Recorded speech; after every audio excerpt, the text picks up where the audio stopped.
Nalati faisan undabeteliemiti Nalati faisan undabeteliemiti Magala Dawiti Ergamichis akkas jedhe kunoo saba hundumaatiif kan ta'u misraachoo guddaan isinitti hima hin sodaatinaa har'a magaalaa Daawititti fayyisaan isiniif dhalateera innis Kiristoos gooftichaadha. Wangeela Luqaas boqonnaa 2 lakkoofsa 10-11tti.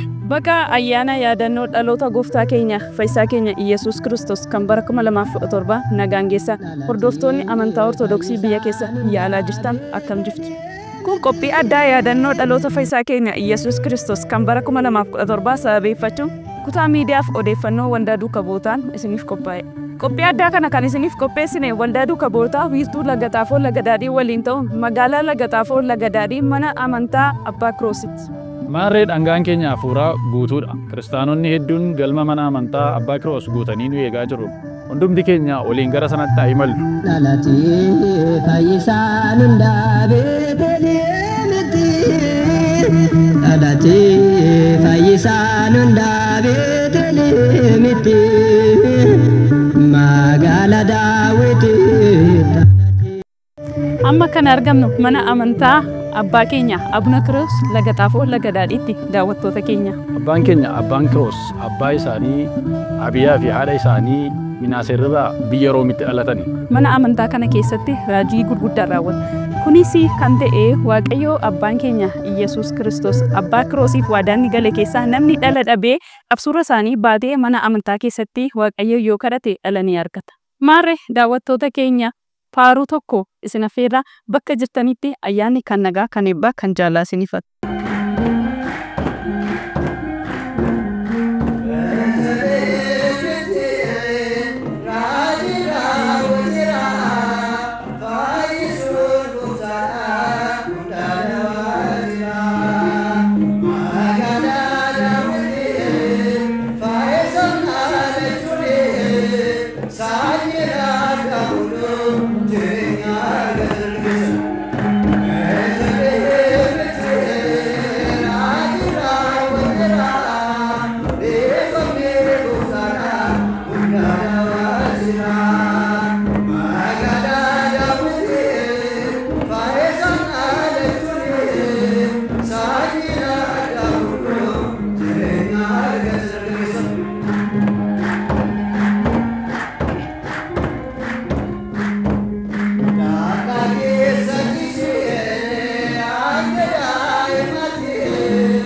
Fayyisaan keenya Yesuus Kiristoos dhalachuun kan isa barbaachiseef Addaam namni jalqabaa inni yakke akka iddoo isaa iddoo jireenyaa iddoo bara baraa itti deebi'uudhaaf gooftaan keenya Yesuus Kiristoos nama ta'uun isa barbaachise. Kanatti aansuudhaan immoo lallaba wangeelaa ayyoo afaanii luba badhaasaa tolaa barsiisan isin afeerree walitti deebina. Maqaa Abbaa, kan Ilmaa, kan Hafuura Qulqulluu, Waaqayyo tokko. Ameen. Waaqayyo kan isin jaallatu, isinis immoo Waaqayyoon kan jaallattanii ayyaana dhalachuu gooftaa keenya Yesuus Kiristoos kan bara 2017 kana kabajuudhaaf iddoo kanatti kan walitti qabamtan gurguddoonni abbootiin akkasumas immoo haadholiin dargaggoonni ijoollee mucooliin nagaa Waaqayyo isa jiraataadhaan hundumti keessan akkam ooltanii akkam yoona kana geessanii. Ameen. Galateeffamuun amala isaa kan ta'e Waaqayyo gooftaan keenya akka araara isaatiif akka jaalala isaatiitti waggaa waggaadhaan nu eegee ayyaana dhalachuu gooftaa keenya Yesuus Kiristoos kan bara kanaa kabajachuudhaaf kan nu qaqqabsiise maqaan isaa samiidhaaf lafarratti bara baraan kan ulfaatee fi kan galateeffame nuuf haa ta'u. Akka Waaqayyo kennaa isheef kenneetti haati keenya qulqulleetti dubroo Biiftii Maaramiin Waaqayyoon gaditti uumama hundumaa olitti maqaan ishee galataan kan yaadatamee nuuf haa ta'u. Toloota qulqulloota ergamoota raajoota kitimoota wareegamtoota hundumaa akka Waaqayyo kennaa isaaniif laateetti galanni keenya isaaniin haa qaqqabu. ስብሐት ለእግዚአብሔር በሰማያት ወሰላም በምድር ስምረቱ ለሰብ ሆቁባን waaqayyoodhaa fi waaqarratti yookaan samiirratti isaaf haa ta'u nagaanis immoo dhala namaadhaa fi lafarratti. Wangeela Luqaas boqonnaa 2 lakkoofsa 14. Egaa jecha kana yeroo laallu kan barreesse gargaartota 72 keessaa kan ta'e abbaa keenya qulqulluu Luqaasidha. Jecha kana immoo kan dubbatanii ergamoota Waaqayyooti.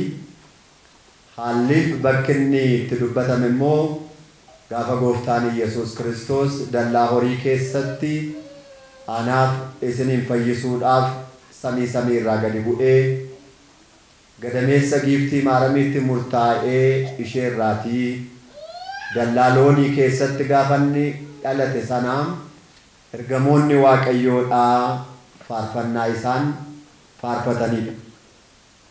Egaa faarfannaan kunis akkuma malaalle galanni yookaan hooqumni samii irratti Waaqayyo haa ta'u, nagaan immoo lafarratti namootaaf haa ta'u. Faaruun kun maaliif faarfatame? Ergamoonni Waaqayyoo waa'ee nageenya dhala namaa maaf dubbatanii? Egaa Waaqayyo duriyyuu ni galateeffamaa, hooqumniif galanni isaaf ni ta'a. Dhugumatti ammas Waaqa keenya uumaa keenyaaf samiidhaaf lafarratti bara baraan galanni kan isaa haa ta'u. Garuu maaliif ergamoonni Waaqayyoo dhala namaadhaaf nageenyi lafarratti haa ta'u kan isaan jedhan maaliif? Maatiiwwan Waaqayyoo ergamoonni Waaqayyoo kun akkana jedhanii waan isaan faarfatanii fi sababa mataasaa danda'ee qaba. Dhalli namaadhaa badii balleessirraan kan kaase lolli Waaqaaf dhala namaa gidduu, lolli ergamootaaf dhala namaa gidduu, lolli ergamootaaf ergamoota gidduu, lolli seexanaaf nama gidduu ture. Jibbatu ture. Keenyan jibbaa yookaan immoo girgiddaa jibbaatu namaaf Waaqayyo gidduu ture.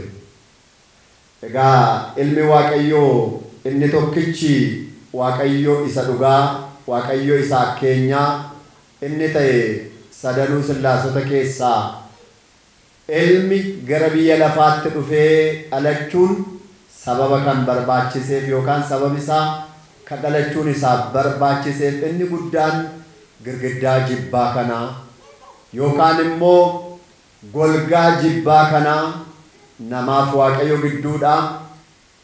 Waaqayyoof ergamoota gidduudha. Akkasumallee ergamootaaf ergamoota gidduudha.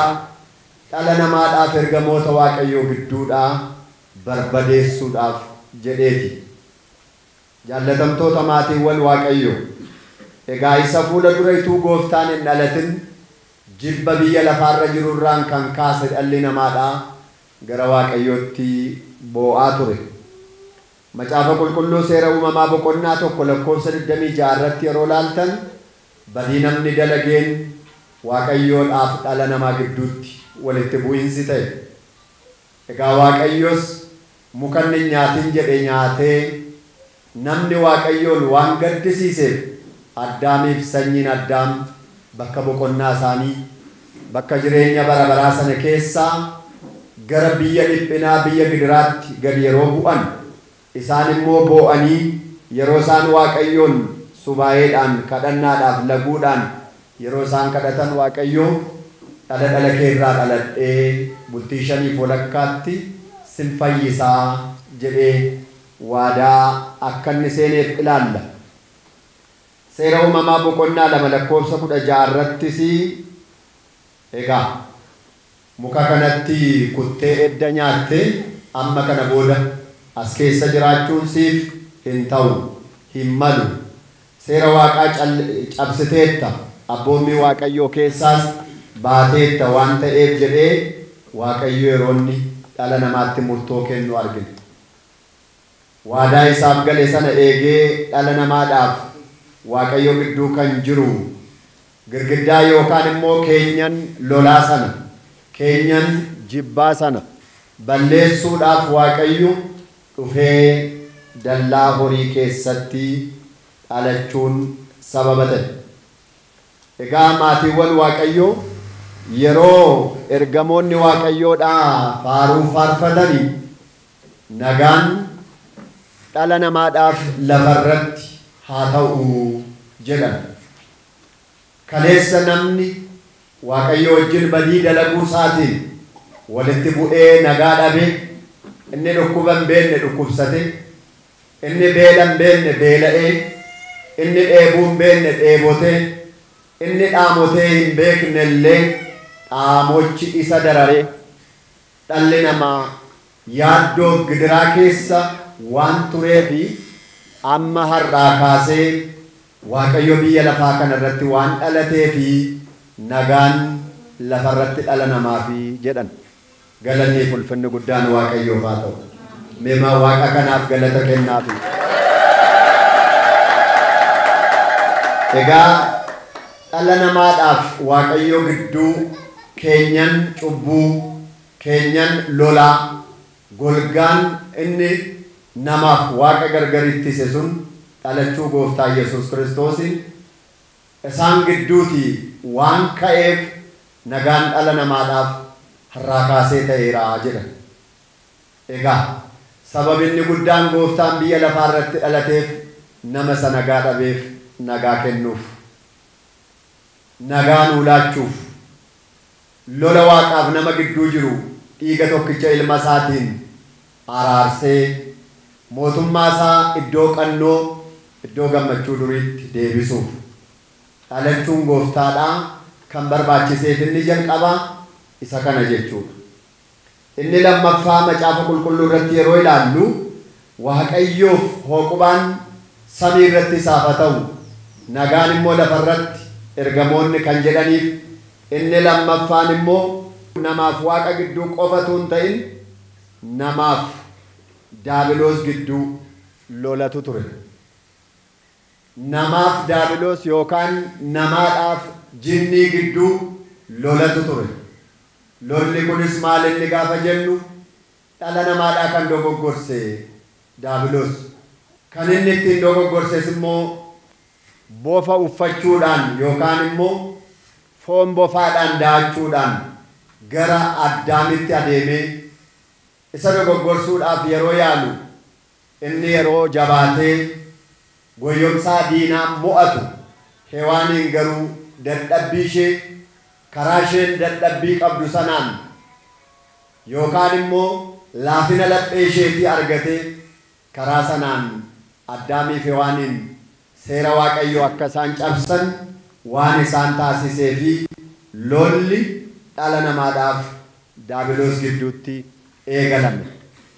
Macaafni qulqulluun akkana jedha. በአንተና በሴቲቱ መካከል በዘርህና በዘርዋ መካከል ጠላትነትን አደርጋለሁ። ሰኚ ኬፊ ሰኚ ኢጆሌ አዳም ግዱት ዱበርተቲidhaaf ijoollee dubartattii akkasumas immoo dubroo maaramii jechuudha. Ijoollee dubroo maaramii jechuudha. Yookaan immoo fooniin kan isa deesse gooftaa Yesuus Kiristoosiif sigidduutti jedhe Waaqayyo lola nan kaasaa. Inni dubroo maaram dubartattii irraa dhalatu mataa kee si rukuta, si buruqsaa, aangoon kee isaan ni cabaa jedhe. Eenyuun akkana jedhu? Waaqayyotu akkana jedha. Dhala namaa waanjoo dukkanaa, dhala namaa gabrummaa seexanaa jalatti kufee jiru kana achi jalaa baasuudhaaf dhalachuu eenyutu barbaachisa? Dhalachuu gooftaa Yesuus Kiristoostu eegama. Kanaaf egaa dhalachuun gooftaa Yesuus Kiristoos inni lammaffaan immoo dhala namaadhaaf daabiloos gidduu lola jiru sana balleessuudhaaf jedheetu Waaqayyo gooftaan keenya dhalatee jechuudha. Kanaaf egaa macaafa qulqulluu irratti maal jedha? ባለጋራችሁ ዲያብሎስ የሚውጠውን ፈልጎ እንደሚያገሳ አንበሳ ይዞራልና። ጴጥሮስ ተተኮፋ በቆናሸን ለኮብሰ ሰደት ረጥ ቁልቁሉ ጴጥሮስ ማልጀት ዲኒ ኬሰን ዲያብሎስ ነመልቅምሱ በርባዴ አከሌንጫቲ ኒአዳ ማልኬሰን ጀዴ ባለጋራችሁ yookaan immoo diinni keessan. Diinni dhala namaa eenyudha jechuudha? Daabiloos. Isa dhala namaadhaaf diina ta'e kana diina keenya isa lubbuu keenya adamsu sana nurraa cabsuudhaaf gooftaan Yesuus Kiristoos dhalate. Injifannoo nuuf kennuuf diina irratti olaantummaa akka argannuuf gooftaan Yesuus Kiristoos dhalachuun barbaachise. Dhalachuu isaatiinis diina daabiloos irratti injifannoo arganne. Galanni fulfinni guddaan maqaa isaatiif haa ta'u. Galeen jedhaa Waaqa kanaaf galata kenna. Maatiiwwan Waaqayyoo egaa inni biraanii daabiloosiidhaaf dhala namaa gidduutti qofa osoo hin taane namaaf nama gidduus lolatu ture. Inni sadaffaan namaaf nama gidduus lolatu ture. Namaaf nama gidduu lola akkamii ture? Maa inni lolli namaaf nama gidduu ture immoo maali jechuu dandeessu? Seera uumamaa boqonnaa 4 lakkoofsa 8 irratti yeroo laaltanii Qaayeliif Abeel yeroo isaan wal ajjeesan, Qaayel yeroo Abeelin ajjeese isa fuula dura du'in beekamu. Maalin beekamu jedhe? Maalin beekamu jedhe? Du'in beekamu. Namni jalqaba du'e eenyu? Fooniin. Eenyudha? Abeel. Isa fuula dura namni du'e hin beeku. Namni maal ta'e hin beeku? Du'e hin beeku. Reeffi maal akka ta'e hin beekamu. Lubbuun akkaataa isheen itti nama keessaa baatus hin beekamu. Walajjeesuunis hin jiru. Namni du'ee kafanamee awwaalamuunis hin jiru. Sirna awwaalchaas hin jiru. Isa fuula dura. Yeroo kana daabiloos namaaf nama gumaa galchuuf walajjeesisuu barsiisuudhaaf maal godhe? Inaaffaadhaan obboleessa isaa irratti obboleessa isaa kaase. Abeel irratti eenyuun kaase? Qaayeliin kaase. Lolli sun kan inni jalqabame fuudhaaf heeruma irratti. Addaan firooma ijoollee isaa eeguuf jedheetu Qaayel ati ishee si wajjin dhalatte hin fuudhin. Ishee Abeelii wajjin dhalatte fuudhi. Abeel ati immoo ishee Qaayelii wajjin dhalatte fuudhi malee ishee si wajjin dhalatte lakkuu hin fuudhinii jedhu. Kana irratti wal dhaban. Gaafa kana yaa ijoollee koo edda wal dhabdan immoo Waaqni keessan murtoo akkasiniif kennuu fi aarsaa Waaqaaf dhiyeessaati Waaqayyoon gaafadhaa jedhe. Abeel nama horii horsiisu ture. Qaayeloo nama qonnaa qotu ture mitiire.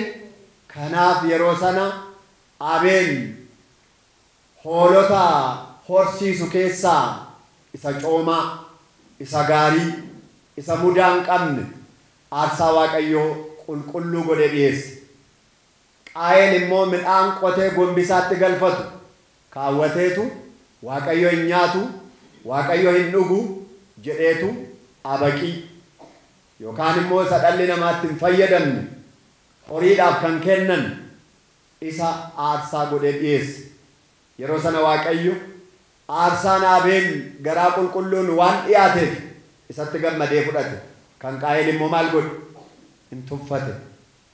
Yeroo sana obboleessa isaa irratti inaaffaadhaan ka'ee Abeel obboleessa isaa kottu dhannee bishaan isheeta garbuu nyaannaa jedhee edda dirreetti baasee booda isheeta nyaatanii gaafa dheebotan lagatti fudhatee adeeme.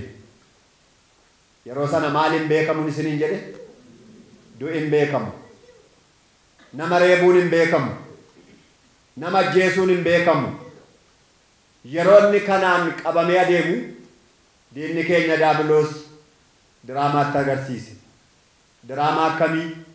Qurruu gurraacha fuula isaa duratti akka isheen barristu taasise. Qurruun kun dhufee ija isaa dura darbe. Mukarra dhaqee taa'e. Suuraa namaa tokko immoo itti agarsiise. Namni suuraadhaan argamu kun dhagaa lafaa kaasee qurruu sanatti darbate. Qurruun sun rukutamtee mukarraa gadi kufte.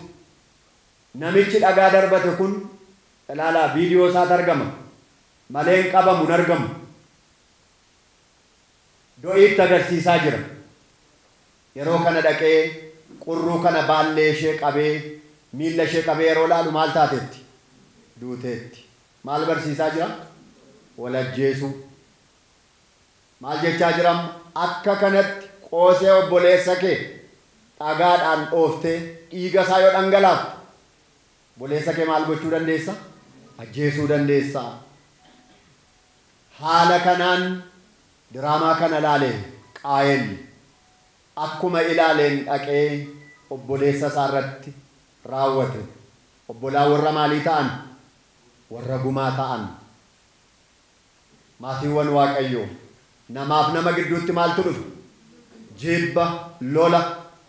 Gooftaan maaliif dhalate? Lola dhala namaa gidduutti ture kana isa namni wal dhabu, isa namni obbolaan wal galaafatu kana maal barsiisuuf? Jaalala barsiisuuf. Yeroo barsiisu immoo dubbannaadhaan itoo hin ta'in addunyaa kanaaf lubbuu isaa dabarsee kennuudhaan akkan isin jaalladhe isinis immoo wal jaalladhaa kan jedhu jaalala dhala namaatti agarsiisuuf. Dhalli namaa akka wal hin ajjeefne, akka waliif du'u, akka wal irratti hin kaane, akka waliin waliif ka'u gochuudhaaf jedheetu biyya lafaa kana irratti Waaqayyo Gooftaan Yesuus Kiristoos dhalate. Egaa yeroo dhaloota Gooftaadhaa ergamoonni Waaqayyo ስብሐት ለእግዚአብሔር በሰማያት ወሰላም በምድር ስምረቱ ለሰብእ dhala namaadhaaf nageenyi lafarratti haa ta'u kan isaan jedhani dhalli namaa karaa wal xaxaa ta'e Waaqaa wajjinis walitti bu'ee ergamootaaf dhala namaa gidduuttis lolli ka'ee namaaf nama gidduuttis lolli babal'atee ilmaan namaa karaa wal xaxaa meeqa dhumaa waan jiraniif nageenya biyya lafaa kanaaf kennuudhaaf jedheetu Waaqayyo Gooftaan keenya Yesuus Kiristoos biyya lafaa kana irratti dhufee dhalate. ማቲወን ዋቀዮ ሁላችንም ጀዳ ሁላችንም እንደ እርኩስ ሰው ሆነናል ጽድቃችንም ሁሉ እንደ መርገም ጨርቅ ነው ሁላችንም እንደ ቅጠል ረግፈናል ኢሳይያስ 64 ሁንዲ ኬኛ ጥሮፍኔራ ወያን ኬኛስ አከሞፋ አባርሳ ተይራ አከባላቲ harca'aa jirra maaloo yaa waaqayyo ati nuu kottu jedhanii bu'aa turan raajoon waliisaas walajjeesanan hacuuccaa diinaadhaanis daabiloosiidhaan abidda gahannamitti yookaan immoo gaariis godhe yaraas hojjete manuma abiddaa deema waaqayyo wajjinis eebba argachuu hin dandeenye kanaaf akka baalaatti harcaane maal godhe jedhanii kottu maaloo kanaaf dhufe jechuudha galanni fulfinni guddaan maqaa isaaf haa ta'u kanaaf egaa nagaa dhalli namaa dhabe kana dhala namaadhaaf kennuudhaafi gooftaan Yesuus Kiristoos gadi of deebisee kabajaaf ulfina qabu akka waan tokkotti lakkaa'uu dhiiseetu dallaa horii keessatti argamee baalaan maramee egaa kaasuu giiftii keenya maramii keessatti baatamee addunyaa kana fayyisuudhaaf mul'ate jechuudha. Egaa hanaafisin har'a yeroo ayyaana dhaloota gooftaa keenya Yesuus Kiristoos waggaa 2017 kana gaafa kabajannu nageenya nuu kennuudhaaf waaqayyo biyya lafaa kana irratti akka inni mul'ate barree walii keenyaaf nagaa akka qabaannu kanarraa ni hubanna jechuudha.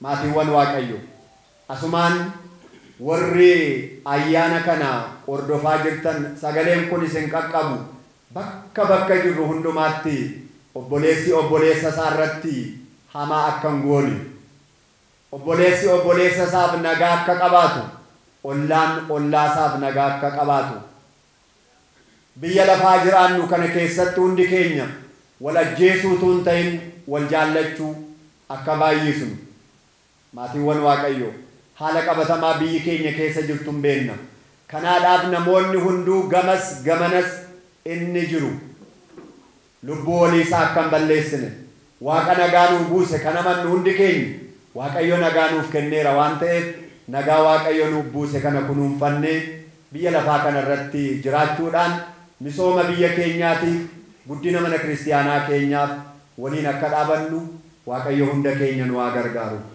ayyaana kana ayyaana gammachuu ayyaana eebbaa ayyaana furri qulqulluun keessa guute nuuf haa taasisu kan baranaadhaan inni nu ga'e kan bara gariidhaanis immoo waaqayyo ittiin nu haa ga'u galanni waaqayyoodhaaf haa ta'u.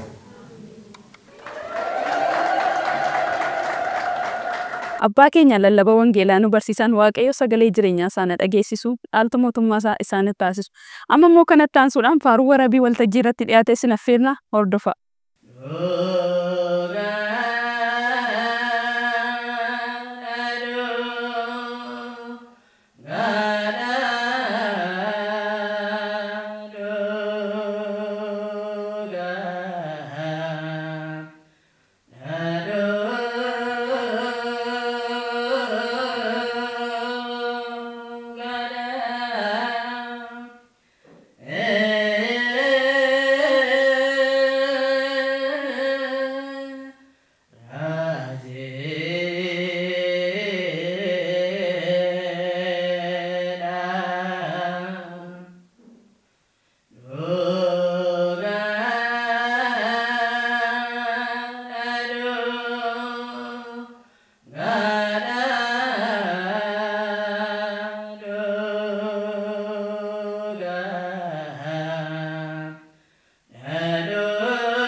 Radhe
Obboloota keenya yeedaloo yaadajiitiin faaruun dhageessisan Waaqayyoo sagalee jireenyaa isaanii dhageessisuu dhaaltu mootummaa isaan taasisu isaaniin jecha amma immoo kanatti aansuudhaanii gaaffii fi deebii ayyaana dhalachuu gooftaa keenya Yesuus Kiristoosii wal qabatee dhiyaate sin daawwachiifnee walitti deebina.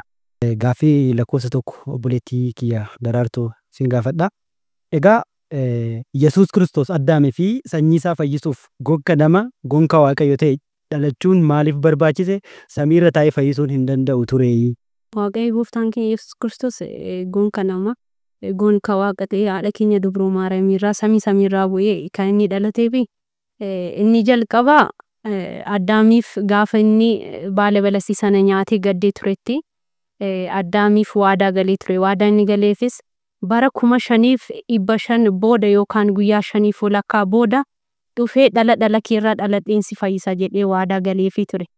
Akkasuma gooftaan keenya Yesuus Kiristoos waadaa isaa sana osoo hin hir'isiin guyyaa jedhee osoo hin hir'isiin waggaa 5,500 sana booda gaafa muddee 29 haadha keenya Dubroo Maariyamiirraa dhalatee waadaa kana waan galeefi nama ta'e jechuudha.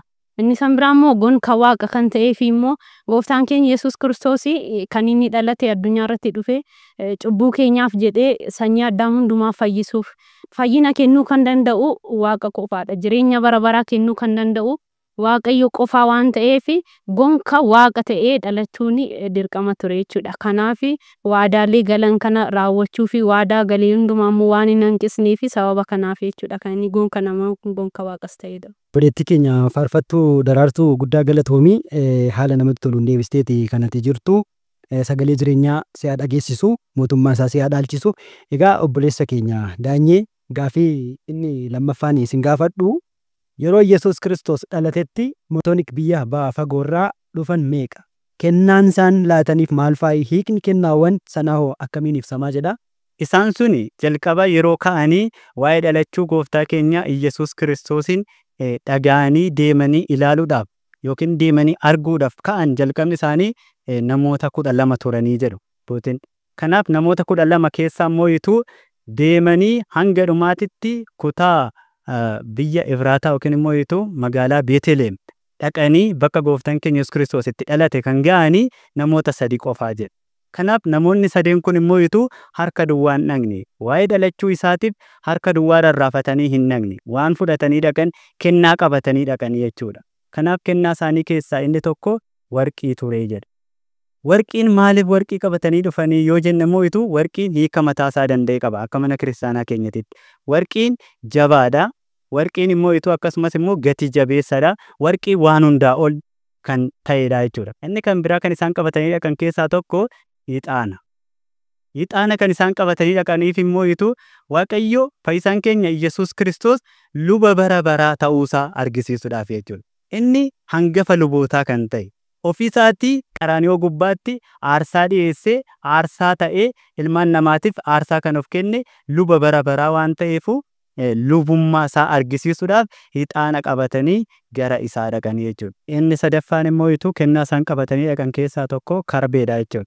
Karbeen hiikni isaa maali? Maaliidhaaf yoo jenne immoo du'a isaa mul'isuudhaaf jechuudha. Waaqayyo gooftaan keenya Yesuus Kiristoos yeroo du'uudhaaf jedhullee Ayuudonni fannoo gubbaatti karbee kennaniifi turanii jechuudha. Akka inni dhugaatii dhangaggaa kennaniifi turanii jechuudha. Kanaaf du'uusaa argisiisaa jechuudha. Du'uusaatiin immoo warreen du'an du'a keessaa kaaseera. Du'uusaatiin jireenya nuuf kennee jira jechuudha. Kana argisiisuudhaaf karbee qabatanii gara gooftaa keenya fayyisaa keenya Yesuus Kiristoos dhaqanii aarsaa kana kennaa kana dhiyeessaniif jechuudha. Galatoomna. Eshi obboleessa keenya Daanyee sagalee jireenyaa si'aa dhageessisu gaafii sirriitti deebisteetta. Egaa gara gaafii sadaffaattiin darbaa. Gaafii sadaffaan obboleessa keenya barsiisaa haasee dhalachuu fayyisaa keenya Yesuus Kiristoos misirraachuu jalqabaa eenyuuf labsame? Dhalachuu gooftaa keenya fayyisaa keenya Yesuus Kiristoos jalqabaa eenyudhaaf labsame kan jedhu Wangeela Lukaas boqonnaa 2:11 irratti akka ibsametti har'a magaalaa Daawititti fayyisaan innis qorichi Yesuus ni dhalata jedheetu ergamoonni tiksitootatti dubbatanii jecha. Kanaaf jalqaba tiksitoota yookaan immoo warra naannoo sanatti ijoollee tikarratti bobba'aniif labsame jecha. Yeroo sanatti ergamoonnis waliin faarfatan jechaadha. Yeroo mooraa loonii keessatti hidhatutti ergamoonni samii irratti nagaan haa ta'u akkasumas lafarratti haa ta'u jedhanii ergamoonnis guyyaa itti galateeffatanidha. Guyyaa mooraa loonii keessatti dhalate kanatti itti galateeffatanidha. Jalqaba garuu ergamootatu tiksitootatti har'a magaalaa Daawititti fayyisaan qorichi ni dhalate jedhanii tiksitootatti dubbachuudhaan jalqaba tiksitootaaf lallabamee jechuudha gabaabadhumatti. Egaa obboleessi keenyaas guddaa galatoomii Waaqayyoon si haa eebbisu. Gaafii keenya gara gaafii afuraffaattiin darbaa gara faarfattuu Daraartuutti. Gaafii afuraffaan akkas jedha. kutaa biyya Israa'el keessaa bakki dhaloota Iyyasuus Kiristoos maal jedhamti? Iyyasuus Kiristoos achitti dhalachuun maaliif filate? Waadaan bakkichaaf dubbatame maali? Magaalaa Israa'el keessaa bakki gooftaan keenya Yesuus Kiristoos itti dhalate magaalaa Daawit kutaa Beetlehem bakka jedhamtuttidha. Kan inni Beetlehemitti dhalatee fi waadaatu galamee ture Beetlehemiif jechuudha. Guyyaa tokko raajichi Miilkiyaas barnoota barsiisee otoo deebi'uudha. Raajii Miilkiyaas boqonnaa 2:5 irraati. Bakka biraa barsiisee osoo deebi'aa jiruuti karaa bahaa dhihaa balbala Beetlehem mil'ateedha. Gaafa gara sanatti mil'atu Beetlehem baddee baay'ee caccabdee muddaan irratti biqilee gaafa argu gooftaan Yihuudaas keessatti ni dhalataa jedheen darbe. Inni kan biraa immoo yaa Beetlehem koonyaa qondaaltota Yihuudaa ta'i gadi hin taatu jedhee waadaan dubbatameefii ture. Sababa kanaaf fananni magaalaa Daawit kutaa Beetlehem bakka jedhamtutti kan inni dhalate jechuudha. Obboleettii keenya faarfattuu Daraartuu guddaa galatoomii Waaqayyoon sagalee jireenyaa si'aa dhageessisu kallattumaan gaafii keenya gara gaafii shanaffaa barsiisaa Daanyettiin darba. Haati keenya qulqulleettiin Dubroon Maariyaam fayyisaa keenya Iyyasuus Kiristoosin baattee gara biyya kamiitti godaante? Maaliif immoo godaante? Eenyufaa waliin godaante? Godaansa ishee foo raajiin dubbatame maal faadhaa jedha. Haati keenya qulqulleettii Durboo Maariyaamiin kan isheen godaante biyya Gibxiititti. Sababni isheen godaanteef immoo akkuma dursa kaasnee turre Waaqayyo gooftaan keenya Iyyasuus Kiristoos dhalatee isaa dhageenyan ba'a fagootii wantoonni isa gaafachuudhaaf isaaf sagaduudhaaf kennaa isaaf fiduudhaaf yeroo dhufanitti sababa saniif mootichi dhalachuu isaa dhaga'ee biyya san keessatti mootiin akkamittiin dhalata ana mootiin naa waliin jiru jedhee daa'imman waa'ee bara san keessa dhalatan waggaa 2 gadi ta'anii ajjeesuudhaaf walitti qabee fixuu yeroo barbaadetti haati keenya qulqulleettii Durbee Maariyaam ilma ishee qabattee gara Gibxiitti baqatte jechuudha. Kunis garaa gaggeessummaa yookiin immoo ergamaan Waaqayyoo samii irraa ergamee gara Yoosefittiin dubbate. Yoosefis immoo ajaja sana fudhatee haadha isaatii fi ilma qabatee gara Gibxiitti deemee jechuudha. Kun immoo raajii raawwachuudhaaf ammas raajiin raajame immoo maalidha yoo jenne Isaayyaas irratti duumessa ariifachiisaadhaan gara Gibxii ni dhufaa kan jedhu jira. Duumessa ariifachiisaadhaan. Duumessi haadha keenya qulqulleettii Durbee Maariyaamiidha. Duumessa keessa immoo maaltu jira? Duumessa booda immoo maaltu jira yoo jenne roobatu jira, bokkaatu jira jechuudha. Egaa roobni kuni gooftaa keenya fayyisaa keenya Iyyasuus Kiristoosidha. Roobni roobee biqiltuu biqilchee isa beela'e beela baasaa, isa dheebote dheebuu baasaa. Roobni roobee gogaa jiisuu danda'a jechuudha. Gooftaan keenya Waaqni keenya fayyisaan keenya Iyyasuus Kiristoosis Durbee Maariyaamii irraa inni dhalatee foon isaa muree dhiiga isaa dhangalaasee ilmaan namaatiif nyaata godhee dhugaatii godhee akka hin dhoobonne akka hin beelofneef jireenya nuuf kennuudhaaf kan inni dhalatee akkasumas immoo nuuf du'eef jechuudha. Kana baatteetiin gara Gibxii deemte. Raajiin kun akka raawwatamuufi. Kana qofa osoo hin taane ammallee Hosee boqonnaa 11 irratti ilma koo Gibxiin waame yookiin immoo Misiriin waame jedha. Inni kun raajii akka raawwatamuufi gaafa giiftiin keenya qulqulleettii Durbee Maariyaam godaansa ishee raawwattu yookiin immoo waggaa 3 fi ji'a 6 gaafa ga'u haati keenya qulqulleettii Durbee Maariyaamiin gara biyya isaaniitti kan deebi'anidha jechuudha. Sana immoo gooftaa keenya Yesuus Kiristoos ilma koo Gibxiin waame kan jedhu suni akka raawwatamuufi. Egaa obboleessa keenya guddaa galatoomii ulfaadhu Waaqayyoon sagalee jireenyaa sina dhageessisu. Obboloota koo guddaa galatoomadha. Nu gidduutti argamtanii gaaffiiwwan nuti isin gaafachaa turre nuuf deebisuu keessaniin guddaa galatoomaa isiniin jedha ulfaadha. Irra deebi'uudhaan baga ayyaana yaadannoo dhalachuu gooftaa keenya fayyisaa keenya Yesuus Kiristoosiin isiniin ga'e isiniin jenna kabajamtoota daawwattoota keenya. Kanatti aansuudhaan immoo obboleessi keenya Daakuun faarfataa Burqaa Bazzuu faaruu waltajjii irratti faarfate isin biraan keenya walitti deebina.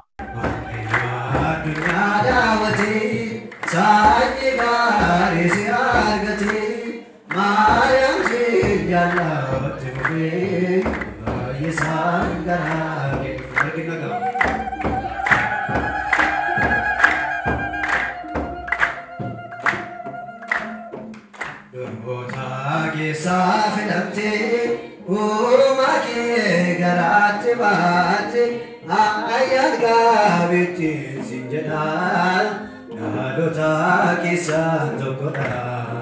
Waaqayyo addunyaa daawwate saanni gaarii si argate Maariyaam si jaallatti dhufe baay'isaan garaa kee dhufe. Waaqayyo addunyaa daawwate saanni gaarii si argate Maariyaam si jaallatti dhufe baay'isaan garaa kee dhufe.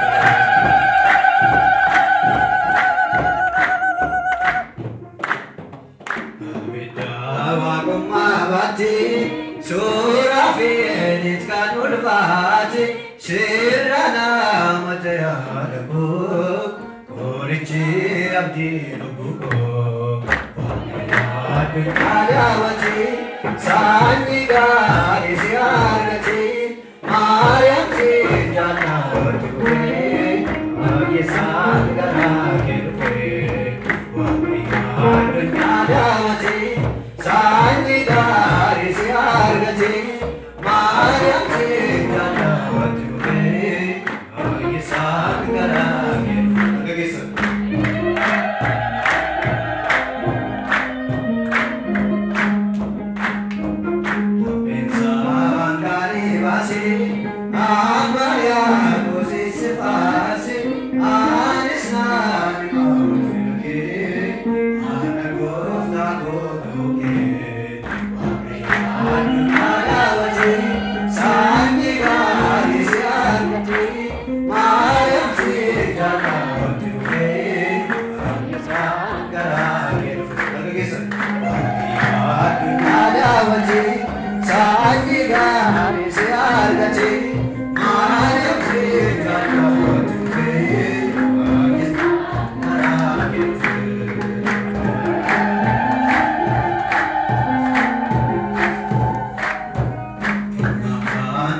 jannatu Yesan garakiruke Waaqayyo addunyaa daawwate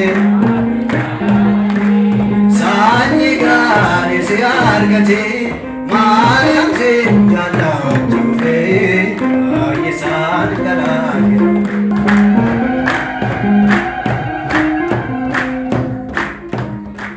Egaan daawwattoota keenya qophii keenya gara xumuraatti finnee jirra. Qophii addaa ayyaana dhalachuu gooftaa keenya fayyisaa keenya Yesuus Kiristoos sababeeffachuudhaan magaalaa Laga Xaafoo Laga Daadhii mana amantaa Abbaa Kiroositti qopheessine kan hanga yoonaatti daawwattan ture. Qophicha beeksisuudhaan isin faana kan turre Andaaqun Tolaa Asfa'uu fi obboleettii keenya Faarfattuu Feeneet ayyaanaati. Guutuu qophichaa qindeessuun obboleessi keenya Mirreessaa Tuujubaa fi akkasumas gama ogummaa kaameraatiin Faarfataa Hirkoo Caalii nu waliin turaniiru. Qophii waldaa duukaa bootaa biroon hanga walitti deebinutti nagaa Waaqayyoon tura.